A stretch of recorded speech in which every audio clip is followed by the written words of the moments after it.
اب میرے بھائیوں دل تھام کے آج میں نے کئی ایسی باتیں کرنی جو میں نے ابھی تک کبھی بھی نہیں کی, کسی ویڈیو میں بھی نہیں کی, اور ایون اپنی نجی محفلوں میں بھی نہیں. کچھ باتیں ایسی بھی ہیں کیونکہ ظاہر ہے کہ اب محرم کا مہینہ, تو میں اس کو کھول کے پھر ذرا چیزوں کو بیان کر دوں. تو یہ 8 طریق میں 1 بائی 1 ڈسکس کروں گا. پہلے 2-3 ذرا ڈیٹیل سے ہیں, پھر ساتھ انشاءاللہ باقی وہی الفاظ ریپیٹ ہوں گے. غدیر خم کی حدیث کا پہلا طریق صحیح مسلم میں انٹرنیشنل نمبر کے مطابق 4 طرق ہیں اس کے, 6225 سے لے کر 6228 تک سیدنا علی کے فضائل والے چیپٹر میں. اس کا جو پہلا طریق ہے, طرق کہتے ہیں جمع کو, طریق کہتے ہیں ایک, یعنی جو روایت کی سند چل رہی ہوتی ہے اس کو ہم کہتے ہیں اس طریقے سے آئی ہے, اس وے سے آئی ہے, اس چین سے آئی ہے. پہلی چین صحیح مسلم 6225 سیدنا زید ابن ارقم سے, جو سابقون الاولون تھے, انہی کا وہ دار ارقم تھا جس میں نبی صلی اللہ علیہ وسلم دعوت حق بیان کیا کرتے تھے. ظاہر کعبۃ اللہ میں تو وہ لوگ نہیں جانے دیتے تھے, جس طرح ہمیں آج علماء مسجدوں میں نہیں گھسنے دیتے, تو ہم نے بھی یہ دار ارقم سجایا ہوا ایک. تو زید ابن ارقم رضی اللہ تعالی عنہ علیہ السلام روایت کرتے ہیں, ان کے پاس کچھ تابعین آئے, صحیح مسلم 6225. انہوں نے کہا زید آپ کتنے خوش نصیب ہیں, شروع میں آپ نے اسلام قبول کر لیا, نبی صلی اللہ علیہ وسلم کے ساتھ آپ نے نمازیں پڑھی, آپ کے ساتھ جہاد کیا, آپ صلی اللہ علیہ وسلم سے ڈائریکٹ حدیثیں سنی, آپ کی صحبت کی, آپ تو بہت خوش نصیب ہیں. ہم آپ کے پاس صرف اس لیے آئے ہیں کہ آپ ہمیں کوئی ایسی بات سنائیں جو خود آپ صلی اللہ علیہ وسلم سے آپ نے سنی ہو. تو زید ابن ارقم نے کہا کہ میں بہت بوڑھا ہو چکا ہوں, ساری باتیں تو مجھے یاد نہیں ہیں, اس لیے میری معذرت قبول کرو. البتہ ایک کریٹیکل بات مجھے یاد ہے کہ آپ صلی اللہ علیہ وسلم جب حجۃ الوداع سے واپس آ رہے تھے اپنی وفات سے تقریباً 3 مہینے پہلے, تو مکے اور مدینے کے درمیان ایک خم نامی جگہ تھی, پانی کے لیے پڑاؤ کیا غدیر خم پہ, اور یہ بات ہے 18 ذوالحجہ 10 ہجری کی, اور 11 ہجری میں آپ صلی اللہ علیہ وسلم کی وفات ہو گئی ربیع الاول میں. تاریخ کنفرم نہیں لیکن دن سوموار تھا, صحیح بخاری میں آتا ہے.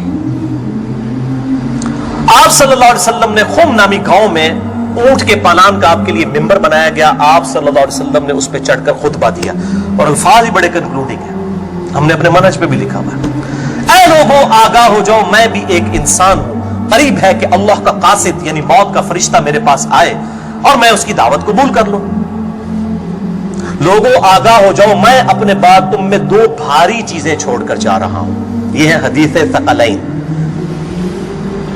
ان میں سے پہلی چیز اللہ کی کتاب ہے, اس میں ہدایت ہے, اس میں نور ہے. تم اللہ کی کتاب کو پکڑو, اپنا تعلق اس کتاب کے ساتھ مضبوط کرو. اللہ کی کتاب اللہ کی رسی ہے, جو اس کو پکڑے گا ہدایت پر ہوگا, جو چھوڑ دے گا گمراہ ہو جائے گا. پھر زید ابن ارقم کہتے ہیں آپ صلی اللہ علیہ وسلم ترغیب دلاتے رہے, اللہ کی کتاب, اللہ کی کتاب, اللہ کی کتاب, لیکن امت نے چھوڑ دی کتاب. اور پھر آپ صلی اللہ علیہ وسلم نے فرمایا دوسری بھاری چیز میرے اہل بیت ہیں, میں اپنے اہل بیت کے معاملے میں تمہیں اللہ سے ڈراتا ہوں, میں اپنے اہل بیت کے معاملے میں تمہیں اللہ سے ڈراتا ہوں, میں اپنے اہل بیت کے معاملے میں تمہیں اللہ کا خوف دلاتا ہوں.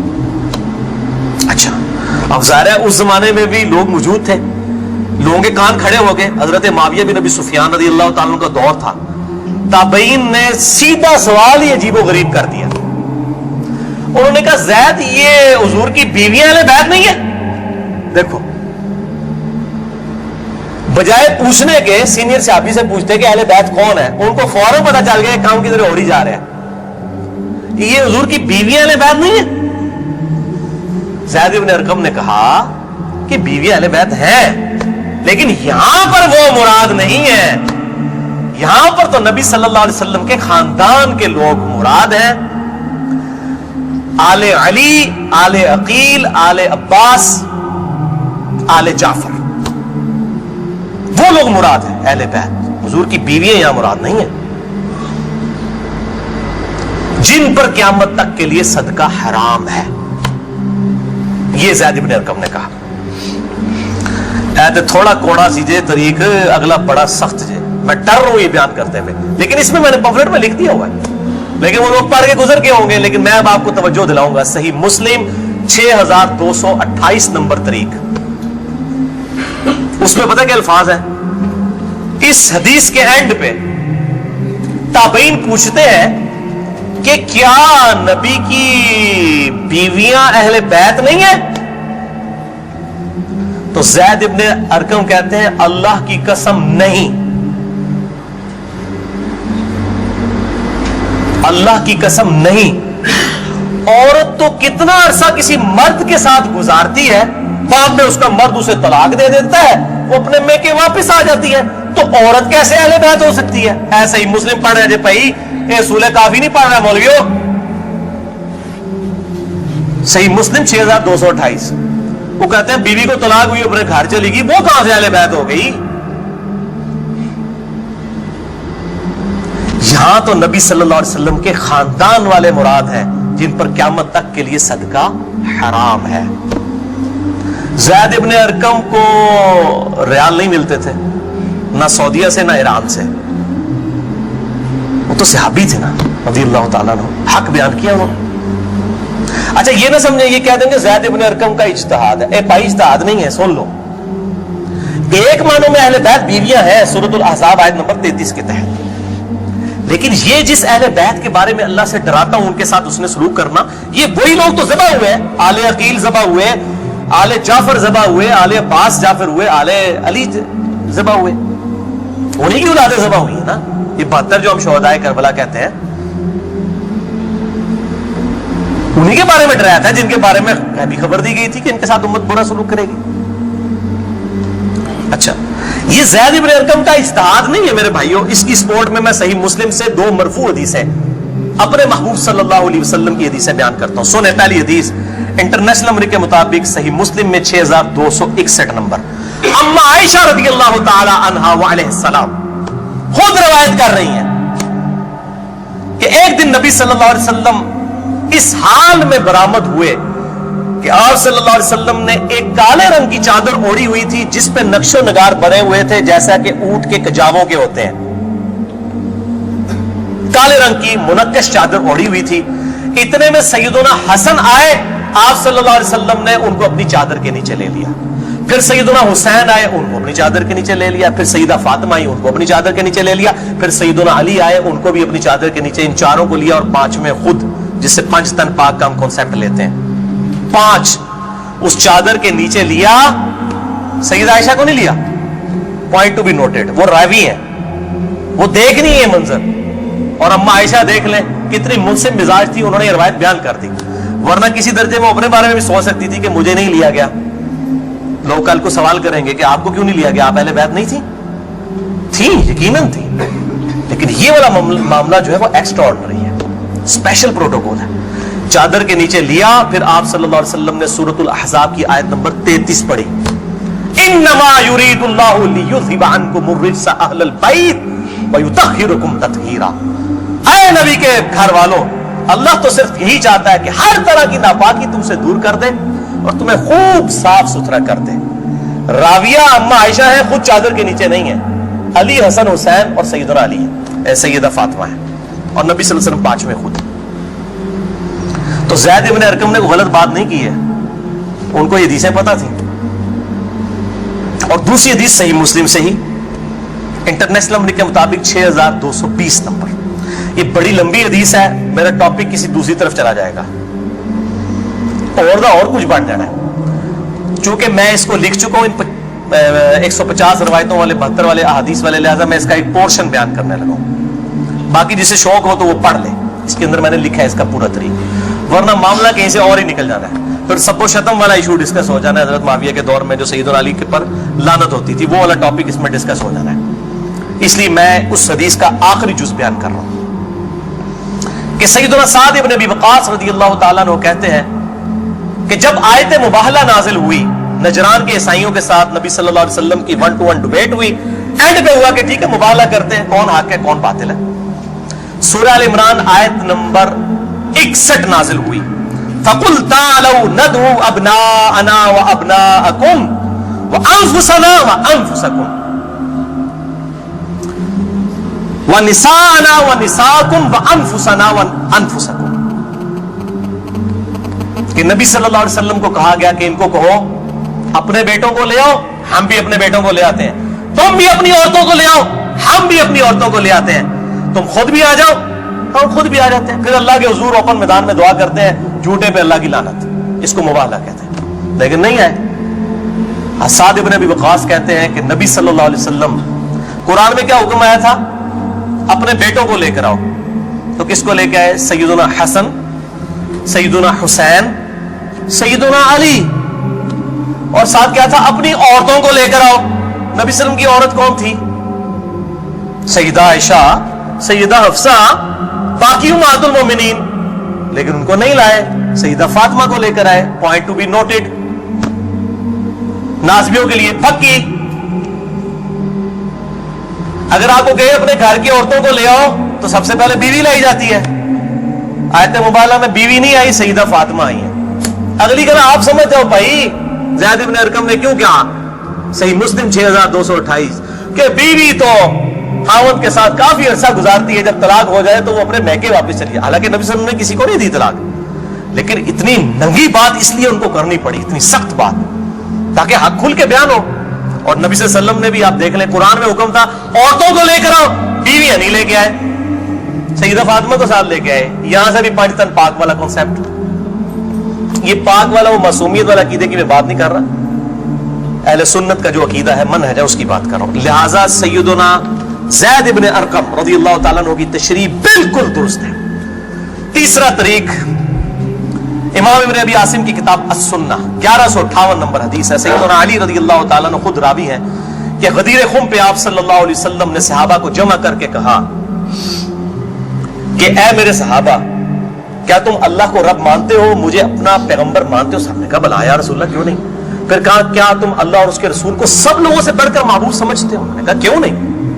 پھر آپ صلی اللہ علیہ وآلہ وسلم نے فرمایا کہ پھر اگر تم مجھے اور اللہ کو محبوب رکھتے ہو, پھر فرمایا من کنت مولاہ فہذا علی مولاہ, پھر جس کا مولا میں اس کا مولا علی. جگری یار, مولا کا مطلب جگری یار, جسے سورہ التحریم کی آیت نمبر 4 میں ہے ان اللہ ہوا مولاہ وجبریل وصالح المؤمنین. اللہ کے نبی کا مولا ہے جبریل, فرشتے اور تمام صالح مومنین مولا ہے. نبی صلی اللہ علیہ وسلم ان کے مولا ہے, وہ ان کے دلی محبوب ہے. ہم اپنے مولویوں کو بھی مولانا کہہ رہے ہوتے ہیں نا, دلی محبوب مشکل کچھ آگے مانا نہیں ہوتا, دلی محبوب, جگری یار, بیسٹ فرینڈ. چوتھا طریق سنن نسائی الکبریٰ میں انٹرنیشنل نمبر کے مطابق 8478 سیدنا ابو طفیل عامر بن واصلہ رضی اللہ تعالیٰ عنہ, یہ وہ صحابی ہیں جو سب سے آخر میں فوت ہوئے ہیں 110 ہجری میں. نبی صلی اللہ علیہ وسلم کی وفات کے بعد 100 سال تک زندہ رہے ہیں. یہ ابو طفیل عامر بن واصلہ جنگ جمل صفین نہروان میں سیدنا علی کے ساتھ رہے.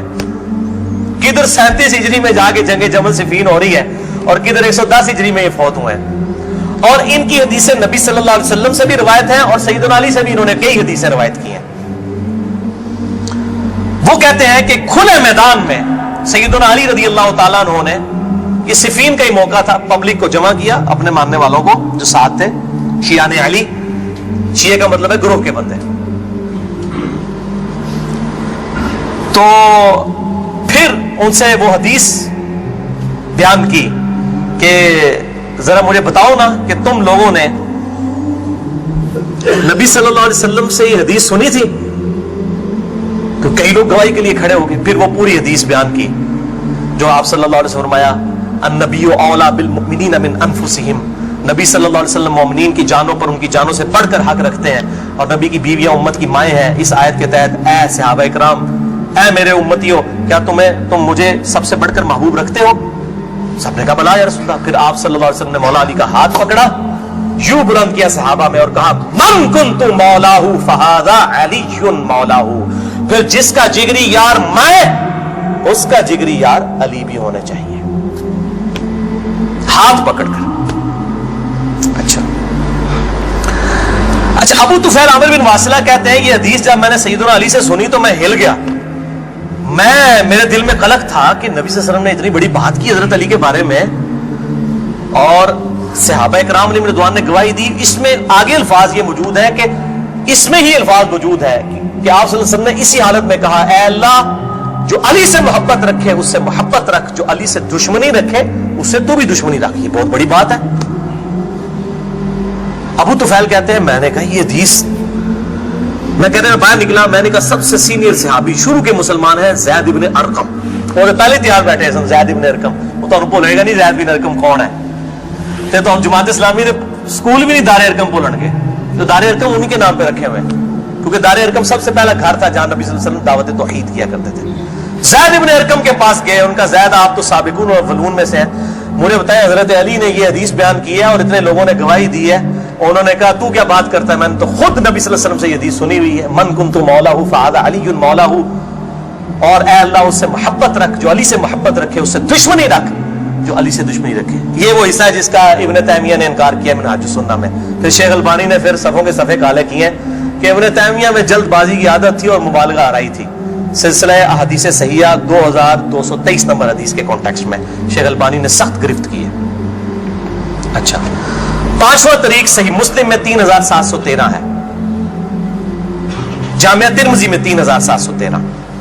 پانچواں طریق من کنت مولاہ فہذا علی مولاہ, زید بن ارقم سے جابر بن عبداللہ سے رضی اللہ تعالی عنہما. چھٹا طریق مسند احمد میں ہے انٹرنیشنل نمبر کے مطابق 19321 جلد 4 صفحہ 370 پر, کہ سیدنا علی نے جب پوچھا گواہی دو گے اس حدیث کی غدیر خم کی, تو 30 صحابہ وہاں پر کھڑے ہوئے, اور باقی پوری حدیث وہی ہے سنن نسائی الکبریٰ والی, کہ اے اللہ اس سے محبت رکھ جو علی سے محبت رکھے, اس سے دشمنی رکھ جو علی سے دشمنی رکھے. تو ہمیں تو بڑا فخر ہے, ہم تو علی سے نہ صرف محبت رکھتے ہیں, علی کے دشمنوں کو للکار رہے ہیں الحمدللہ. تو اللہ تعالیٰ اسی عمل کے سبب, اس عمل کا وسیلہ اللہ کے حضور پیش کرتے ہیں کہ اللہ تعالیٰ ہمیں محبوب رکھے, آمین. بھائی یہ غدیر خم پہ آپ صلی اللہ علیہ وسلم نے خطبہ کیوں دیا, اس کی میں نے حکمت کئی لیکچرز میں بیان کی, یہاں پہ بھی بیان کر دوں. یہ آپ خطبہ حجۃ الوداع پہ بھی دے سکتے تھے, وہ روایتیں ضعیف ہیں. غدیر خم اس موقع پر پہنچ کر سب لوگ عرب کے جا چکے تھے سوائے اہل شام کے اور اہل مدینہ کے, اور اہل شام صفین میں سیدنا علی کے خلاف کھڑے ہوئے, اور اہل مدینہ میں جو کچھ لوگ تھے انہوں نے اہل مدینہ کے ساتھ زیادتی کی, کچھ ان کے ساتھ زیادتیاں ہوئی. اہل مدینہ اور اہل شام کو اصل میں ڈرایا گیا, کیونکہ واقعہ حرہ میں اہل مدینہ کے ساتھ ظلم کیا یزید نے, اور صفین میں جو ہے وہ حضرت معاویہ جو فوج لے گئے وہ شامیوں کی تھی. اس لیے نبی صلی اللہ علیہ وسلم نے حضرت علی کے بارے میں یہ کرٹیکل حدیث وہاں پر بیان کی, تاکہ شامیوں کو اور اہل مدینہ کو ڈر سنا دیا جائے. یہ اس کی ٹیکنیکل ریزن تھی, یہ کوئی خلافت والا معاملہ نہیں تھا. وہ تو بخاری اور مسلم کی متفق علیہ حدیث ہے, صحیح بخاری میں 4460 نمبر حدیث ہے. سیدنا طلحہ نے جب پوچھا عبداللہ ابن ابی اوفا سے کہ بتائیے کیا نبی صلی اللہ علیہ وسلم نے اپنا وصی کسی کو منایا, انہوں نے کہا کسی کو نہیں منایا, آپ نے ہمیں قرآن پر چلے رہنے کی وصیت کی تھی. یہ جو وصی رسول والا ایشو ہے یہ اجماع صحابہ ہے, میں نے پورا لیکچر ریکارڈ کروا دیا ہے, مسئلہ نمبر 55B, وصی رسول کون ہے اور حدیث قرطاس کا تحقیقی جائزہ. وصی رسول نہ سیدنا ابو بکر ہے نہ سیدنا علی ہے, بلکہ قرآن حکیم ہے. سیدنا ابو بکر کی جو خلافت اسٹیبلش ہوئی وہ اجماع صحابہ تھا رضی اللہ عنہم اجمعین وعلیہم السلام. یہ سارے طریق میں جتنے بیان کر رہا ہوں نا یہ آپ کو مل جائیں گے سلسلہ احادیث صحیحہ میں 1750 نمبر شیخ البانی کے اور 2223 میں. سیکنڈ لاسٹ ترک 7واں المستدرک للحاکم میں انٹرنیشنل نمبر کے مطابق 4711 زید ابن ارقم سے. یہ بڑے خطرناک الفاظ ہیں. زید ابن ارقم ڈر جاؤ, زید ابن ارقم کرو جیڑی روایتیں انہوں نے بیان کی تھی. زید ابن ارقم کہتے ہیں کہ نبی صلی اللہ علیہ وسلم نے فرمایا تھا غدیر خم پر کہ میں اپنے بعد 2 بھاری چیزیں چھوڑ کر جا رہا ہوں, قرآن اور اہل بیت. یہ قیامت تک اکٹھے رہیں گے یہاں تک کہ حوض کوثر پہ آ کے مجھ سے ملاقات کریں گے, قرآن اور اہل بیت. یہ حوض کوثر میں ملاقات کر کے کیا لینا ہے انہوں نے؟ بخاری اور مسلم کی حدیث ہے انصار تم پر ظلم ہوگا, صبر کرنا یہاں تک کہ حوض کوثر پہ مجھے آ کے ملنا. بخاری مسلم میں حدیث ہے انصار کی محبت ایمان کی علامت ہے. انصار پہ ہی تو ظلم کیا گیا. واقعہ حرہ کیوں ہوا تھا؟ قتل حسین کے بعد انصار کی اولاد نے بیعت یزید کی توڑ دی تھی, اسی کی وجہ سے اس کو غصہ آیا. کہا انصار صبر کرنا یہاں تک کہ مجھے حوض کوثر پہ کیا مٹھائی کھلائی جائے گی؟ نہیں. بخاری اور مسلم کی متفق علیہ حدیث ہے میرے حوض کوثر پہ کچھ لوگ آئیں گے اور میں کہوں گا اصحابی اصحابی, یہ تو میرے صحابہ ہیں. ایک روایت میں اسیحابی اسیحابی, تو میرے ساتھی ہیں, میرے صحابی ہیں. یہ کیا کرتے ہیں جس طریق میں آتا ہے نا امتی امتی, وہ نکال کے تو بریلوی دیوبندیوں کے اوپر لگانا شروع کر دیتے ہیں. اور صحابی لکھے نا مکتبۃ شاملہ میں، بخاری مسلم میں کھول جائیں گے. تو آپ صلی اللہ علیہ وسلم فرماتے ہیں کہ میں جب ان کو حوض کوثر سے پلانے لگوں گا، میرے ان کے درمیان ایک دیوار کھڑی کر دی جائے گی، اور مجھے کہا جائے گا اللہ کے نبی آپ کو نہیں پتا آپ کی وفات کے بعد یہ لوگ دین سے الٹے قدم پھر گئے تھے، انہوں نے دین میں بدعتیں جاری کرواتے ہیں. میں کہوں گا سحقن سحقن لمن غیر بعدی، سحقن سحقن لمن بدل بعدی. ان پر پھٹکار ہو جنہوں نے میری وفات کے بعد میرا دین بدل دیا، جنہوں نے میری وفات کے بعد میرے دین میں تغیر کر دیا. اب یہ ایک اور پنڈورا باکس ہے، اس کو بھی میں یہاں پر کلوز کرتا ہوں. جسے شوق ہو میری زندگی کا اہم ترین لیکچر مسئلہ نمبر 96 عظمت صحابہ رد المنافقین اور سنی شیعہ کے اختلاف کا تحقیقی جائزہ اہل سنت پاک.com پر جو ہے وہ دیکھ لیں. ہر ایک چیز میں ایک جن برآمد ہوتا ہے. 8واں طریق اس سے ریلیٹڈ ہے، غدیر خم کا تو نہیں لیکن ریلیٹڈ ہے، اس لیے میں نے اس کو بیان کرنا ضروری سمجھا. المستدرک للحاکم میں انٹرنیشنل نمبر کے مطابق 4628 اس جتنی میں حدیثیں بیان کر رہا ہوں، شیخ البانی، شیخ زبیر الزئی، امام ذہبی، امام حاکم رحمہم اللہ اجمعین تمام نے ان کی تصحیح کی ہوئی ہے. میں کو کار بیگ نہیں، عالم ذہی حدیثاں بیان کر رہا ہوں نا جو قواعد اللہ سنابری کرتا ہے، تو پائی جی تو 10 گھنٹے میں مکن حدیثاں، میں صرف صحیح حدیثیں بیان کر رہا ہوں جن کے اوپر اتفاق ہے سب کا. یہ حدیث بھی بڑی اہم حدیث ہے. ابو ذر غفاری کا غلام تھا ایک ابو ثابت، وہ کہتے ہیں میں جنگ جمل کے بعد حضرت ام سلمہ ہماری جو ماں ہے جو آخر میں فوت ہوئی واقعہ کربلا کے بعد بھی، ام سلمہ ام المؤمنین رضی اللہ تعالی عنہا و علیہ السلام، کہتے ہیں میں ان کو ملنے گیا. اماں نے پوچھا، اماں ام سلمہ ہوتے اگر میں لیکچر دیا نا بنو امیہ کے خلاف جتنی حدیثیں ہیں نا، جتنی حدیثیں ممبروں پہ لعنت کرنے والے کے خلاف، سیدنا علی کو گالیاں دینے والوں کے پر عتاب، سب کی سب ام سلمہ سے ہیں. ام سلمہ پہ اگر ایک میں پورا لیکچر دے سکتا ہوں کہ انہوں نے جو بنو امیہ کے خلاف حدیثیں روایت کی ہیں، ام سلمہ نے نبی صلی اللہ علیہ وسلم کی بیوی، یہ کوئی بریلوی دیوبندی اہل حدیث شیعہ نہیں تھی بھائی، نبی صلی اللہ علیہ وسلم کی بیوی تھی. یہاں پر بھی ام سلمہ کو وہ تابعی کہتا ہے میں تو جمل سے آیا ہوں. تو انہوں نے پوچھا کہ بتائیے جنگ جمل میں کیا حال ہوا. ان کا اماں میں جنگ جمل میں جو ہے وہ سیدنا علی کا ساتھی تھا. اچھا، کہتے ہیں لیکن صبح کے وقت جب میں نے اپنے مخالف لشکر میں سیدہ عائشہ کو دیکھا تو میرا دل ڈولنے لگ پڑا کہ یہ ٹھیک ہے یا وہ. حالانکہ وہ تو کتنی حدیثیں ہیں کہ میری ایک بیوی پہ خوف کے کتے بھونکیں گے. حدیث خوف پہ پورا باب شیخ البانی نے باندھ دیا، میں نے 72 حدیثوں میں نقل کیا. سیدہ عائشہ پہ کتے بھونکے، اس کے بعد پوری زندگی روتی تھی. وہ تو ابن زبیر ان کو آگے لے گئے، اس کے بعد سیدنا علی نے ان کو معاف بھی کیا. اور ایک الگ سے ایک ٹاپک ہے، مسئلہ 101 میرا دیکھ لیں. بہرحال سیدہ عائشہ رضی اللہ تعالیٰ نے کو دیکھا، دل ڈگمگا گیا. کہتے ہیں پھر میں نے جب ظہر کی نماز پڑھی تو اللہ نے میرے دل کو مضبوط کر دیا کہ نہیں علی حق پر ہے. تو ہم نے جنگ کی اور ظاہر ہے وہ تو کلین سویپ ہوا، سیدنا علی جنگ جیت گئے. تو ام سلمہ نے پتہ کیا کہا، انہوں نے یہ نہیں کہا کہ یہ مشاجرات صحابہ مجھ سے کیوں ڈسکس کر رہے ہو، دو ہی ٹھیک دے. انہوں نے کہا ابو ثابت تو نے بڑا ہی اچھا کام کیا، میں حضور کی بیوی ہوں، میں نے خود نبی صلی اللہ علیہ وسلم سے یہ بات سنی تھی کہ قرآن اور علی یہ قیامت تک ساتھ رہیں گے یہاں تک کہ یہ مجھے حوض کوثر پہ آ کر ملے. اس سے مراد ہی کہ حضرت علی زندہ رہیں گے، مراد یہ ہے کہ علی کا جو سٹانس ہے اور قرآن یہ ساتھ ہے، دونوں علی اور قرآن ساتھ رہیں گے یہاں تک کہ حوض کوثر پہ آ کے مجھے ملے. اوتھے نازمیاں دی لگے گی پھینٹی، حوض کوثر سے تب ملن گے تو پھر یہی کچھ ہوئے گا نا. سحقن سحقن لمن غیر بعدی، وہاں پہ یہ ہوگا. اچھا، تو یہ الحمدللہ سارے طریق مکمل ہوئے. آخر میں 3 حدیثیں بیان کر کے اس کو کنکلوڈ کرتا ہوں.